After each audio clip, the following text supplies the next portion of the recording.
আপনি রমাদানে প্ল্যান করবেন যে আপনার জীবনে বড় বড় পাপগুলো কি কি হয়েছে।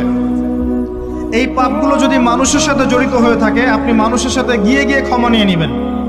কারো টাকা নিয়েছেন, দেন নাই, দিয়ে দিবেন। কারো সম্পত্তি পায়, দেন নাই, দিয়ে দিবেন। কারো হকটা নষ্ট করেছেন, গালি দিয়েছেন, গীবত করেছেন বা তহমত দিয়েছেন, অপমান করে ইত্যাদি, ক্ষমা চেয়ে নেবেন। রমাদান মাসে মানুষের হকটা দিয়ে দেন। আল্লাহর কাছে জড়িত যে পাপগুলো আছে, এটার জন্য ইস্তেগফার যথেষ্ট।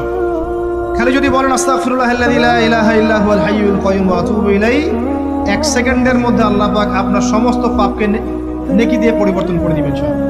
আপনি রমাদানে প্ল্যান করবেন যে আপনার জীবনে বড় বড় পাপগুলো কি কি হয়েছে।